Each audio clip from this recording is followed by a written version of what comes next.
tested books, we say 7.5. Why 7.5? Because 7 entire books are in the Catholic Old Testament, but there's parts of Daniel and Esther that are in Catholic Old Testaments that are not in the Hebrew canon or in the Protestant Bibles. And so that makes the reading of Esther a little bit funky. You may notice if you've looked at this, it begins with chapter 11. You say, what? Because we haven't run across that before, really. So that's one of the ways it's handled.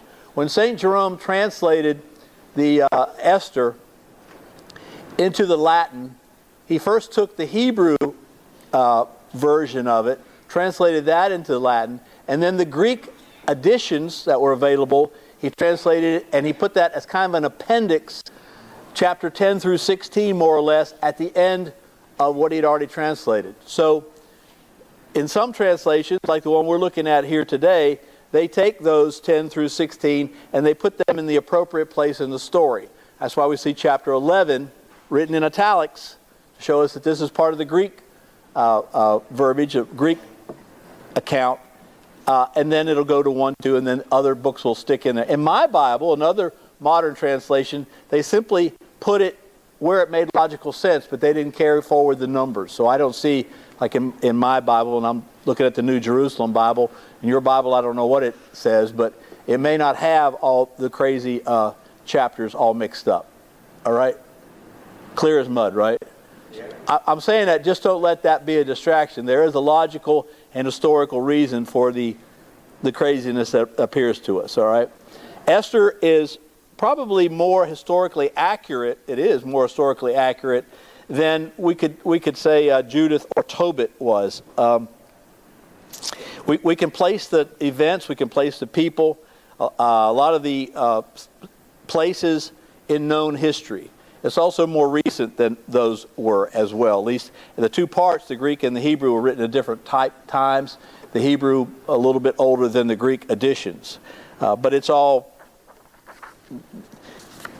you can read it as history if you want to and not have too much of a problem. The origin of it is not really known. It's a little obscure. It is who wrote it. It probably existed in oral form before it was written down. Let's say I have in this note that the Hebrew version probably originated in the 4th or 5th century BC. That would be the Persian period.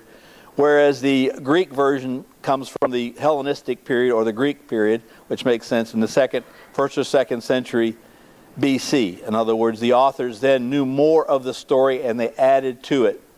And it was accepted by some and not by others. It is a artful part of the storytelling tradition of the Jewish people. It uses a lot of irony, a lot of clever innuendo, I think, and it's going to be a good read. I've already mentioned to you why the numbers get a little crazy in some editions, including the one that's used in our study Bible here, okay? The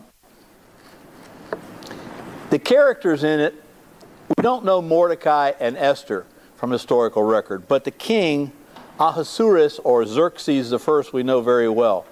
He's known a lot, and he's very significant in history, and we'll get to that just a little bit more. Haman, who is the antagonist, he's the enemy of Mordecai, who's going to cause so much hostility and hatred towards the Jews. We also don't exactly know who he is, but we can make guesses.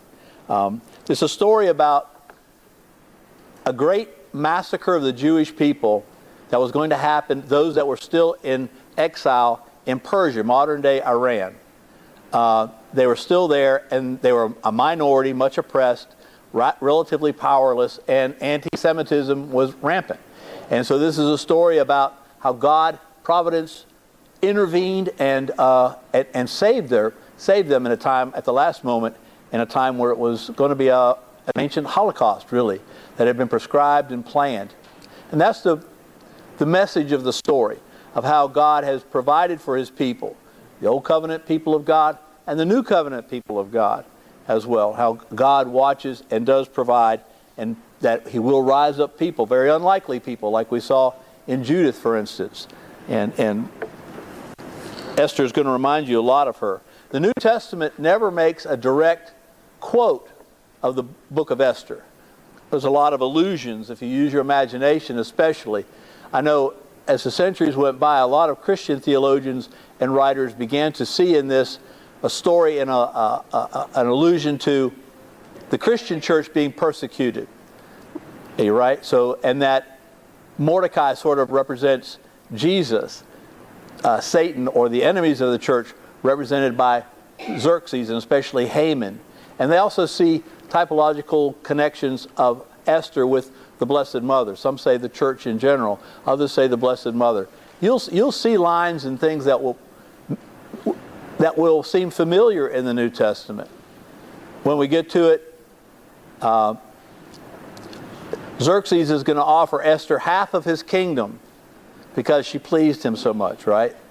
Well, we see that in the New Testament one time, right?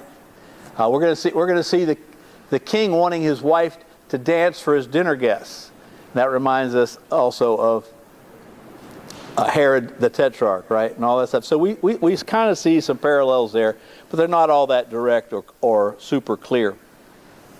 All right. The bloodthirstiness in this book will be alarming to us, just like in Judith and a lot of other Old Testament books. Remember, this is the pre-Christian era there, so let's don't let that to be too much of a hang-up. All right, I'm just going to begin, and we'll see what happens. Let the story take care of itself. But we're going to begin with, in my Bible, it's chapter 1, and this Bible is actually chapter 11 being inserted right here. And it goes like this. In the second year of the reign of Artaxerxes the Great, on the first day of Nisan, Mordecai, the son of Jair, son of Shimei, son of Kish, of the tribe of Benjamin, had a dream. Who else do we know is a son of Kish, a descendant of Kish of the tribe of Benjamin? Who'd you say? King Saul. Did you say Saul? Saul, yeah, King Saul, the first king of Israel, which was hundreds of years before this. So Mordecai is in the same tribe as he. Now some Jewish writers look at this. This is Mordecai and Esther's chance to sort of put Benjamin back on good footing, because Saul had, and you're going to see a character in here that's going to make that connection even greater, but he's going to, how Saul failed to obey the Lord in destroying Agag, right? We'll get to that in a minute.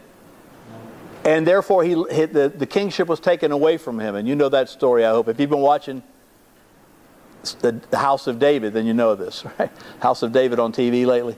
Recommended highly. But anyway, but they're going to look at Mordecai and Esther being able to turn things back aright and vindicate Saul and his great mistake and his great sin. And that's going to be coming up soon. But that's who he's in. So he's in that. I think it's significant. By the way, I went to, just to get a few comments, I have a collection of commentaries on the Hebrew Bible. Not Christian commentary. This is commentaries by rabbis, and this particular guy is a professor of Hebrew studies at Berkeley. And it's a 3-volume thing, and Esther's in this volume. So when you read these commentaries, in my opinion, it's like boxing with one hand behind your back, because they're trying to find theological significance, but they don't have the advantage of looking at the New Covenant fulfillment of a lot of the things that are prefigured in the Old Testament. This is the way we read the Old Testament. We're looking for ways that God has prepared for what we now know has happened, or what we've been told will yet happen in the future. They don't come from that perspective. They're kind of look at it from different angles. And I can tell you, and also, he didn't have the advantage of these Greek scriptures. What I just read to you is not in the Tanakh, okay? Not their version of Esther. Their version of Esther makes virtually no reference to God. That's all in the Greek lines, which is interesting. So a lot of ancient rabbis, and this one too, I think, would prefer that Esther wasn't even in their Bible. Look, Esther is going to end up sleeping with a Gentile king and eating his food.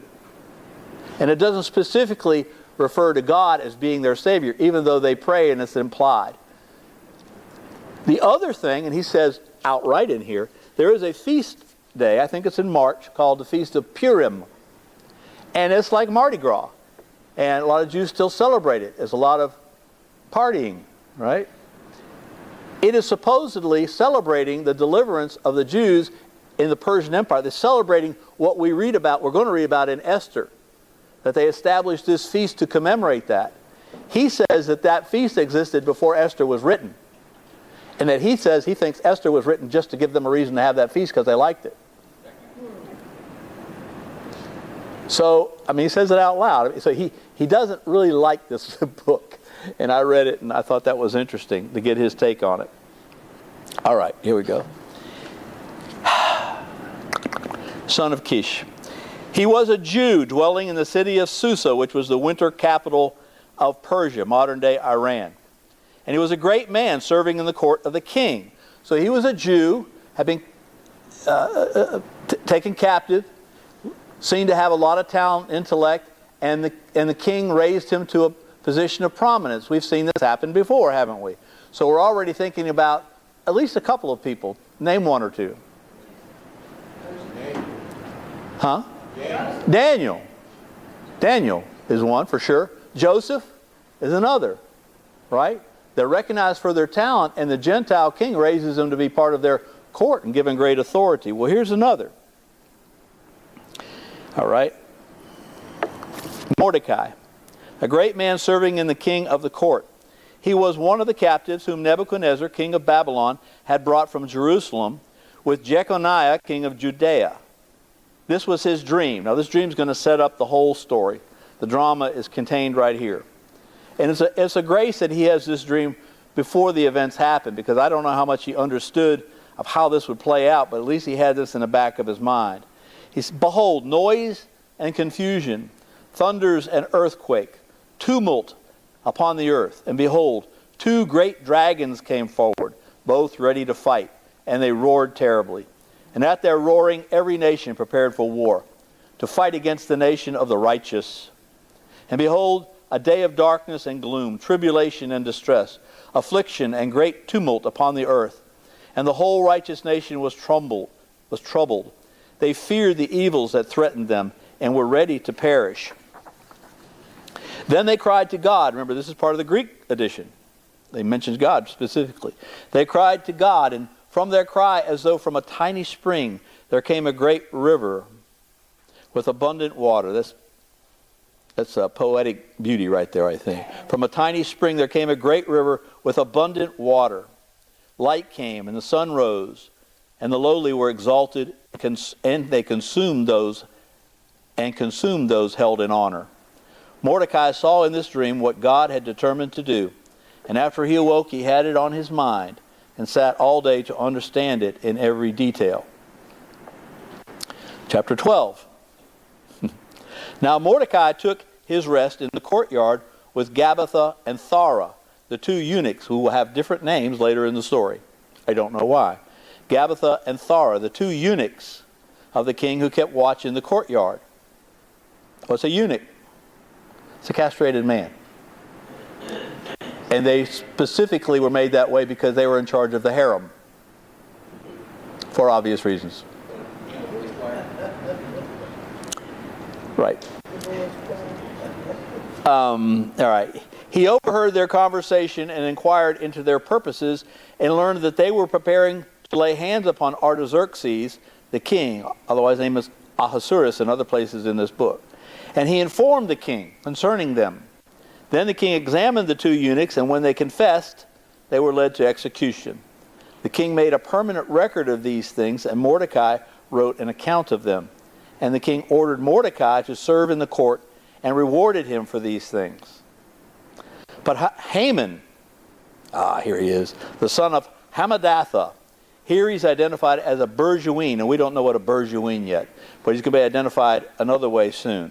A Bergeuin was in great honor with the king, and he sought to injure Mordecai and his people because of the two eunuchs of the king. I don't know what his thing about the eunuchs was, but he...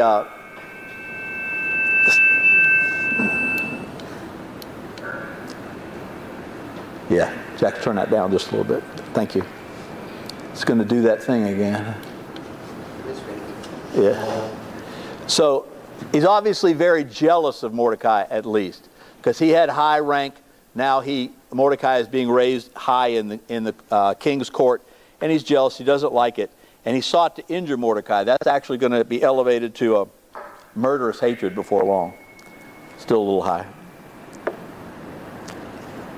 All right. Now we go to the Hebrew version, chapter 1.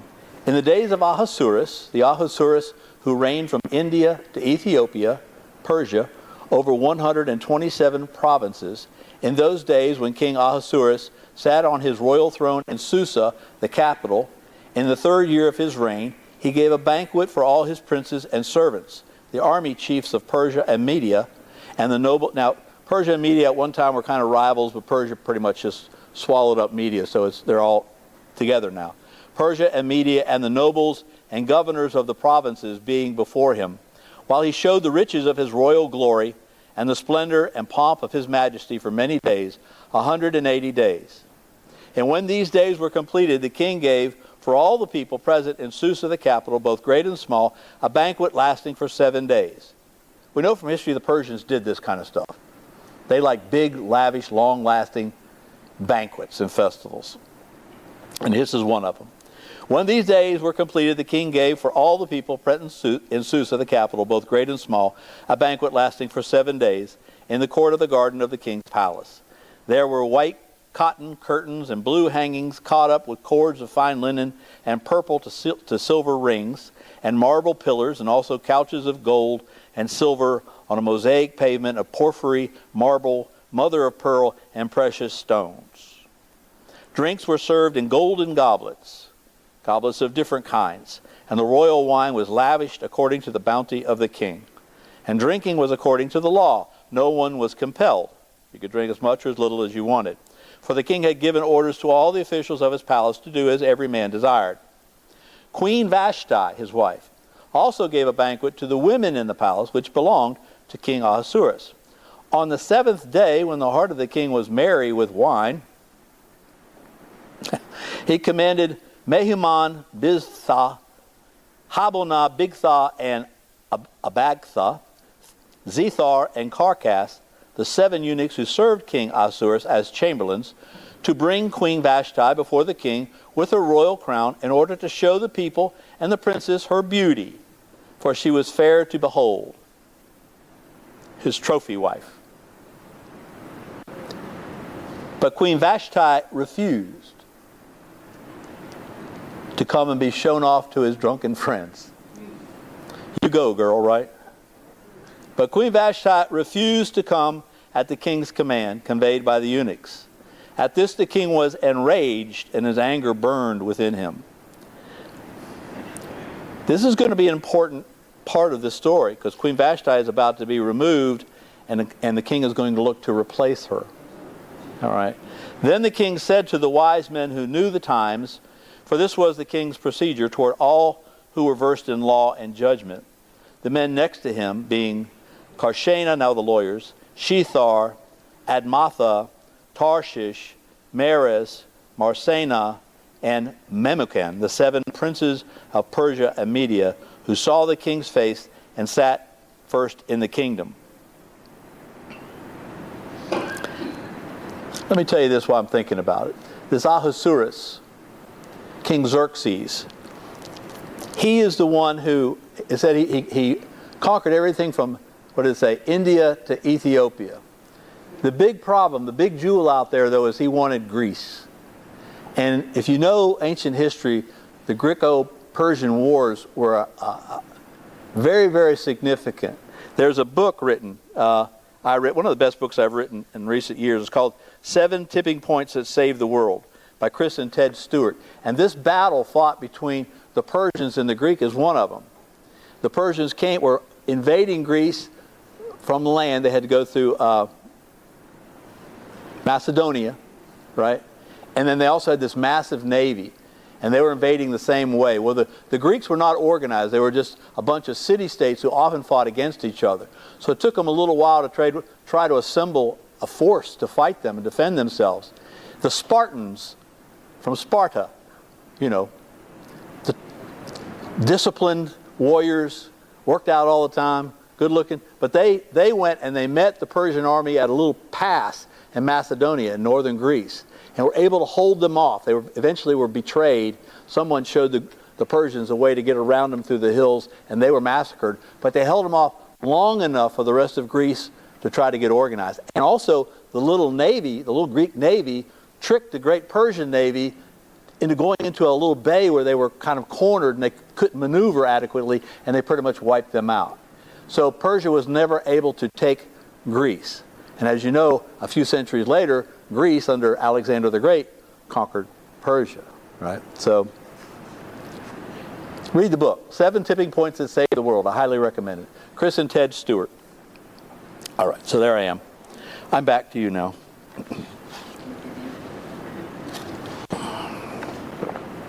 She refused. What am I supposed to do with this girl? He asked his lawyers.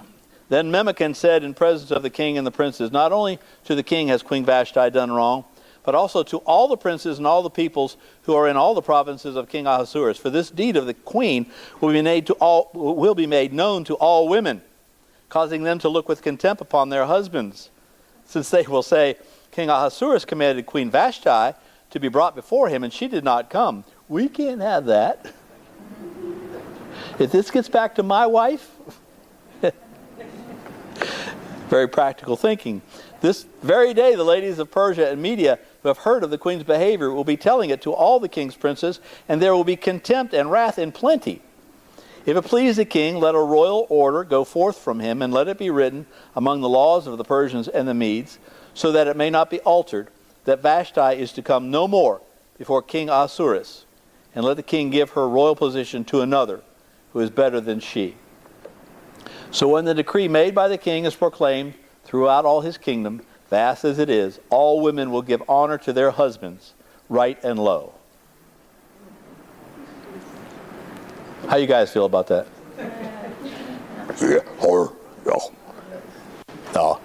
So this advice pleased the king and the princes, and the king did as Memucan proposed. He sent letters to all the royal provinces, to every province in its own script, and to every people in its own language, that every man be lord in his own house, and speak according to the language of his people. Chapter 2. After these things, when the anger of King Ahasuerus had abated, he remembered Vashti and what she had done, and what had been decreed against her. Then the king's servants who attended him said, Let beautiful young virgins be sought out for the king, and let the king appoint officers in all the provinces of his kingdom, to gather all the beautiful young virgins to the harem in Susa, the capital, under custody of Haggai, the king's eunuch, who is in charge of the women. Let their ointments be given to them. Let the maidens who pleases the king be queen instead of Vashti. This pleased the king, and he did so. Now there was a Jew in Susa, the capital, whose name was Mordecai. We've already met him in the Greek version, but not yet in the Hebrew version. The son of Jair, son of Shimei, son of Kish, a Benjaminite, who had been carried away from Jerusalem among the captives, carried away with Jeconiah, that's probably King Jehoiakim, 597 BC, by Nebuchadnezzar, whom Nebuchadnezzar, king of Babylon, had carried away. He had brought up Hadassah, that is Esther, the daughter of his uncle. Doesn't that make her his cousin? Yes. He's obviously older than her. Maybe that's why they said it that way. The daughter of his uncle, his cousin, for she had neither father nor mother, so she's been orphaned. The maiden was beautiful and lovely. And when her father and her mother died, Mordecai adopted her as his own daughter. So, when the king's order and his edict were proclaimed, and when many maidens were gathered in Susa, the capital, in custody of Haggai, Esther also was taken into the king's palace and put in custody of Haggai, who had charge of the women. And the maiden pleased him and won his favor, the eunuchs. And he quickly provided her with her ointments and her portion of food, and with 7 chosen maids from the king's palace, and advanced her and her maids to the best place in the harem. Esther had not made known her people or kindred. That's important to this story. They don't know she's a Jew. For Mordecai had charged her not to make it known. And every day Mordecai walked in front of the court of the harem to learn how Esther was and how she fared. Now when the turn came for each maiden to go to King Ahasuerus, after being 12 months under the regulations for they spent 12 months getting fit and beautiful. I wonder what beauty treatments they went through back then. All kinds of magic mud and ointments and stuff. Anyway, 12 months, getting ready. After the regular period for their beautifying, 6 months with oil of myrrh, and 6 months with spices and ointments for women. Probably oil of Olay, don't you think? What is it? Okay. Do you have some of this stuff? Probably. Right. When the maiden went into the king in this way, she was given whatever she desired to take with her from the harem to the king's palace. In the evening she went, and in the morning she came back to the second harem in custody of Shahashgaz, the king's eunuch who was in charge not of the virgins but of the concubines. Different harem. She did not go to the king again unless the king delighted in her and was summoned by name. When the turn came for Esther, the daughter of Abihail, the uncle of Mordecai, who had adopted her as his own daughter, to go to the king, she asked for nothing except what Haggai, the king's eunuch, who had charge of the women, advised. Now, I want to tell you that there's a historian named Herodotus who recorded that this event is 4 years after Vashti has been removed as queen. And during that time is when the Greco-Persian War took place. And he lost, Xerxes, and now he's back in Susa and taking care of this other issue. All right. She asked for nothing except what Haggai, the king's eunuch, who had charge of the women, advised. Now Esther found favor in the eyes of all who saw her. Sounding a lot like Judith, right? Beautiful, smart, a little bit more faithful to the Jewish law than Esther was. Esther found favor in the eyes of all who saw her. And when Esther was taken to King Ahasuerus into his royal palace in the 10th month, which is the month of Tebeth, in the 7th year of his reign, the king loved Esther more than all the women. And she found grace and favor in his sight more than all the virgins, so that he set the royal crown on her head and made her queen. You win the prize, Esther.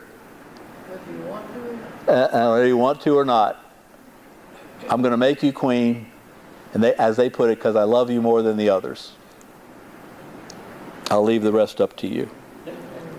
The king loved Esther more than all the women, and she found grace and favor in his sight more than all the virgins, so that he set the royal crown on her head and made her queen instead of Vashti. The table is being set here. Then the king gave a great banquet to all his princes and servants. It was Esther's banquet. He also granted a remission of taxes to the provinces and gave gifts with royal liberality. When the virgins were gathered together the second time, Mordecai was sitting at the king's gate. Now Esther had not made known her kindred or her people, as Mordecai had charged her. For Esther obeyed Mordecai just as when she was brought up by him. And in those days, as Mordecai was sitting at the king's gate, this time the two eunuchs are called Bigthan and Teresh, different names. I don't know why. Two of the king's eunuchs, same story we've heard before, who guarded the threshold, became angry and sought to lay hands on King Ahasuerus. And this came to the knowledge of Mordecai, and he told it to Queen Esther, and Esther told the king in the name of Mordecai. Slightly different version of the same story. When the affair was investigated and found to be so, the men were both hanged on the gallows. Actually, ancient Persians impaled the victims that were executed. Why did I have to tell you that? I don't know. Hanged on the gallows sounds a little better, I guess. I don't know. Hanged on the gallows. And it was recorded in the book of the Chronicles in the presence of the king. We kind of already had that from the Greek version. Now, after these things, King Ahasuerus promoted Haman. Now he's got a different lineage. He's called an Agagite. He is a descendant of Agag. Think. Agag. Also not a Persian.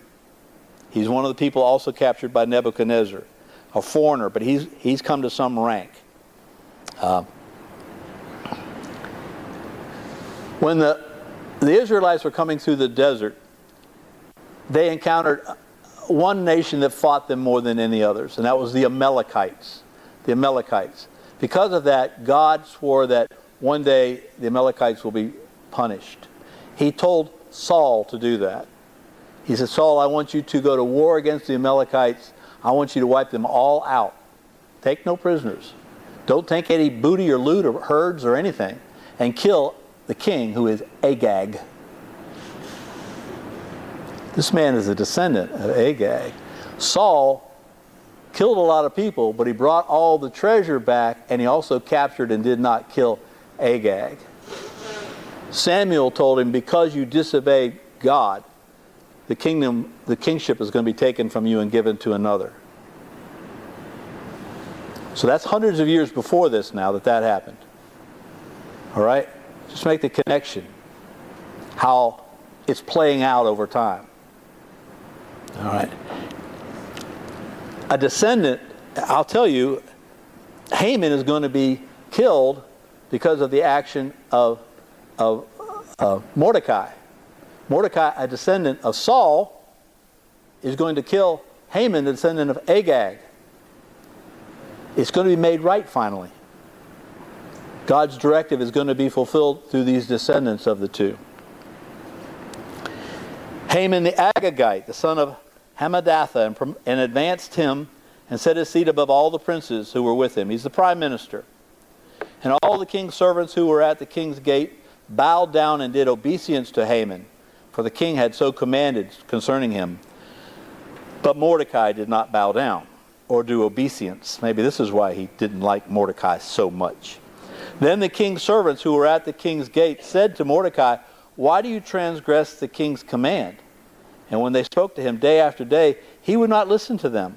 They told Haman, in order to see whether Mordecai's words would avail, for he had told them he was a Jew.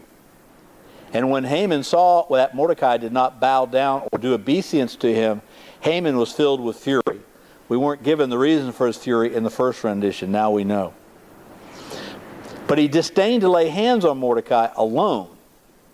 So as had been known to him, the people of Mordecai, Haman sought to destroy all the Jews, the people of Mordecai, throughout the whole kingdom of Ahasuerus. In the first month, that is the month of Nisan, in the 12th year, so Esther has now been queen for 5 years, of King Ahasuerus, they cast pure. There's a word study in here for that word somewhere. Yeah. Hebrew translates it as Goral, which means lot. What page is that on? Mine's on page 574. I mean in here. There is a word study on that in here somewhere. I don't remember. Yeah, you can look for it. They have that. The Feast of Purim is also called the Feast of Lots. Right. All right. So Purim. This is where Purim is going to come from. They cast pure, that is the lot, before Haman day after day, and they cast it month after month till the 12th month, which is the month of Adar. What they're casting for is they're trying to figure out what day and what month they're going to carry out this plot. And they thought that the dice or whatever they're rolling would tell them. Then Haman said to King Ahasuerus, there is a certain people scattered abroad and dispersed among the peoples in all the provinces of your kingdom. Their laws are different from those of every other people. And they do not keep the king's laws, which was a lie, so that it is not for the king's profit to tolerate them. If it please the king, let it be decreed that they will be destroyed. And I will pay 10,000 talents of silver into the hands of those who have charge of the king's business, that they may put it into the king's treasuries. So the king took his signet ring from his hand and gave it to Haman the Agagite, the son of Hammedatha, the enemy of the Jews. And the king said to Haman, the money is given to you. The people also should do with them as it seems good to you. Xerxes is really weak. I mean, he seems to do whatever the people around him tell him to do, doesn't he? And he does it here. So this one man says, I think it's important we wipe out tens of thousands of people throughout the kingdom because I'm telling you they don't obey you. He says, okay. Then the king's secretaries were summoned on the 13th day of the first month, and an edict, according to all that Haman commanded, was written to the king's satraps and to the governors over all the provinces and to the princes of all the people, to every province in its own script and every people in its own language. It was written in the name of King Ahasuerus and sealed with the king's rings. Letters were sent by couriers. Evidently, history tells us Persia had a very sophisticated, fast system of couriers on horseback to get around to the empire, even though it was so vast. And this was going on here. Letters were sent by couriers to all the king's provinces to destroy, to slay, and to annihilate all Jews, young and old, women and children, in one day, the 13th day of the 12th month, which is the month of Adar, and to plunder their goods. I guess that's what the dice told them to pick. All right, we're slipping back to the Greek right now. So it's chapter 13. This is a copy of the letter. The great king, now the Hebrew version, Protestant version doesn't have the letter. We have the letter. The great king Artaxerxes to the rulers of the 127 provinces from India to Ethiopia and to the governors under them writes thus. Having become ruler of many nations and master of the whole world, except for Greece, not elated with presumption of authority, but always acting reasonably and with kindness, so says I have determined to settle the lives of my subjects in lasting tranquility, and in order to make my kingdom peaceable and open to travel throughout all its extent, to reestablish the peace which all men desire. I'm going to do this for you, dear people, because I am such a sweet guy, and everything I do is thinking of you. When I asked my counselors how this might be accomplished, Haman, who excels among us in sound judgment and is distinguished for his unchanging goodwill and steadfast fidelity, and has attained the second place in the kingdom, pointed out to us. It's funny how important people talk about themselves in plural. We, us. They're just one person. They still do that, don't they? When they're running for office, I don't get it. Anyway, has pointed out to us, me and all the people that live in me, that among all the nations in the world there is scattered a certain hostile people who have laws contrary to those of every nation and continually disregard the ordinances of the kings. They're all actually very good citizens, so that the unifying of the kingdom, which we honorably intend, cannot be brought about. We understand that this people, and it alone, stands constantly in opposition to all men, perversely following a strange manner of life and laws, and is ill disposed to our government, doing all the harm they can so that our kingdom may not attain stability. I know this because I had a thorough investigation. We had a trial. Their leaders were brought in. No, we didn't do any of that. One guy, Haman, told of this, and he's decided to just make this judgment.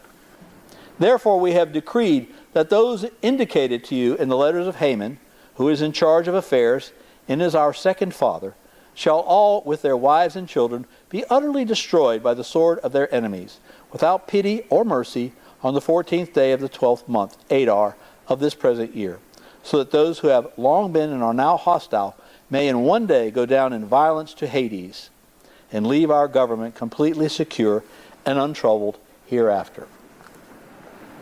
We're back to the Hebrew now.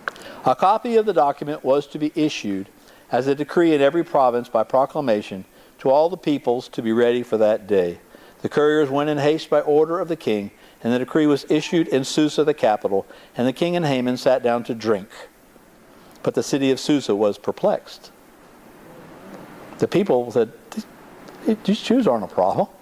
They're good citizens. They're good neighbors. What is all this about? Chapter 4, when Mordecai learned all that had been done, Mordecai tore his clothes and put on sackcloth and ashes, and went out into the midst of the city, wailing with a loud and bitter cry. He went up to the entrance of the king's gate, for no one might enter the king's gate clothed with sackcloth. And in every province, wherever the king's command and his decree came, there was great mourning among the Jews, with fasting and weeping and lamenting. And most of them lay in sackcloth and ashes. When Esther's maids and her eunuchs came and told her, the queen was deeply distressed, and she sent garments to clothe Mordecai, so that he might take off his sackcloth, but he would not accept them. When Esther called for Hathach, one of the king's eunuchs, who had been appointed to attend her, and ordered him to go to Mordecai to learn what this was and why it was. Hathach went out to Mordecai in the open square of the city in front of the king's gate, And Mordecai told him all that had happened to him, and the exact sum of money that Haman had promised to pay into the king's treasuries for the destruction of the Jews. Mordecai also gave him a copy of the written decree issued in Susa for their destruction, that he might show it to Esther and explain it to her, and charge her to go to the king to make supplication to him and entreat him for her people. This is a little Greek line here. Remembering the days of your lowliness when you were cared for by me, because Haman, who is next to the king, spoke against us for our destruction. Beseech the Lord and speak to the king concerning us and deliver us from death. And Hathach went and told Esther what Mordecai had said. Then Esther spoke to Hathach and gave him a message for Mordecai, saying, all the king's servants and the people of the king's provinces know that if any man or woman goes to the king inside the inner court without being called, there is but one law. All alike are to be put to death, except the one to whom the king holds out the golden scepter, that he may live. And I have not been called to come to the king in these 30 days. And they told Mordecai what Esther had said. Then Mordecai told them to return answer to Esther, saying, think not that in the king's palace you will escape any more than all the other Jews. For if you keep silence at such a time as this, relief and deliverance will rise for the Jews from another quarter. I think we're right at the theology of this book right now. I think this is what the author wants his audience to understand. The dramatic tension is growing too, but this right here in this section I think is where the message is. If you keep silence at such a time as this, relief and deliverance will rise for the Jews from another quarter. He believes God will deliver them, but you and your father's house will perish. And who knows whether you have not come to the kingdom for such a time as this. Then Esther told them to reply to Mordecai, go gather all the Jews to be found in Susa, and hold a fast on my behalf, and neither eat nor drink for 3 days, night or day. I and my maids will also fast as you do. Then I will go to the king, though it is against the law. And if I perish, I perish. Beautiful and brave, like Judith. Mordecai then went away and did everything as Esther had ordered him. Now we're back to the Greek. Then Mordecai prayed to the Lord and said, O God of Abraham, God of Isaac, God of Jacob, blessed are you. O Lord, Lord, King who rule over all things, for the universe is in your power, and there is no one who can oppose you, if it is your will to save Israel. For you have made heaven and earth and every wonderful thing under heaven, and you are Lord of all, and there is no one who can resist you. You know all things. You know, O Lord, that I would have been willing to kiss the soles of Haman's feet to save Israel. But I did not do this, lest I set the glory of man above the glory of God. I will not bow down to anyone but you, O Lord my God. And now, O Lord God and King, God of Abraham, God of Isaac, God of Jacob, spare your people, for the eyes of our foes are upon us, to annihilate us, and they desire to destroy your inheritance. Do not neglect your portion, which you redeemed for yourself out of the land of Egypt. Hear my prayer, and have mercy upon your inheritance.